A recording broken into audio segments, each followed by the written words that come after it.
오늘 추가된 코로나19 확진자는 47명입니다. 병원과 장례식장 등에서 확진이 잇따르고 있는데요. 방역당국은 수도권 지역 노인병원 등을 중심으로 선제 검사를 벌이는 등 추가 방역 대책을 내놨습니다. 자세한 내용을 취재기자 연결해 들어보겠습니다. 태윤영 기자. 네, 보도국입니다. 네, 태 기자, 집단 감염이 곳곳에서 이어지고 있는데 어제 새롭게 확인된 감염 사례는 어떻게 됩니까? 네, 장례식과 병원에서 추가 전파가 계속되고 있습니다. 먼저 서대문구의 한 장례식장에서 지난 8일 처음 확진자가 발생한 뒤 관련 확진자가 15명으로 늘었습니다.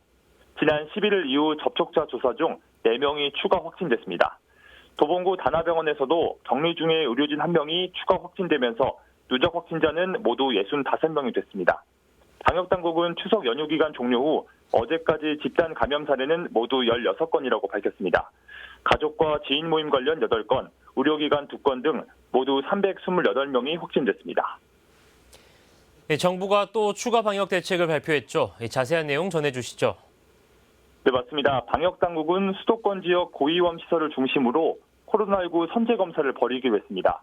요양병원과 노인병원, 정신병원 등이 대상입니다.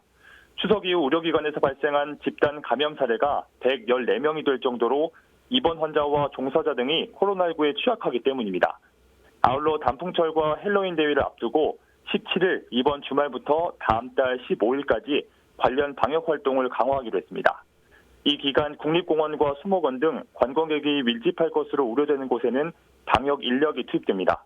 또 관광 목적의 전세버스에 대해서는 QR코드 기반의 전자출입 명부 등을 의무화해 탑승객 명단 관리를 강화할 계획입니다. 헬로윈데이 관련해서는 집합이나 모임이 미리 확인하고 해당 지자체와 협의해 대응하겠다고 밝혔습니다. 네, 태 기자, 오늘 집계된 코로나19 확진 현황 구체적으로 짚어주시죠. 네, 질병관리청은 16일 0시 기준 전국 확진자 수가 전날보다 47명 늘었다고 밝혔습니다. 오늘 국내 발생은 41명, 해외 유입 사례는 6명입니다.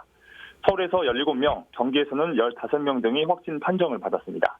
지금까지 보도국에서 전해드렸습니다. 네, 태윤영 기자 잘 들었습니다. 코로나19 상황 들어봤습니다.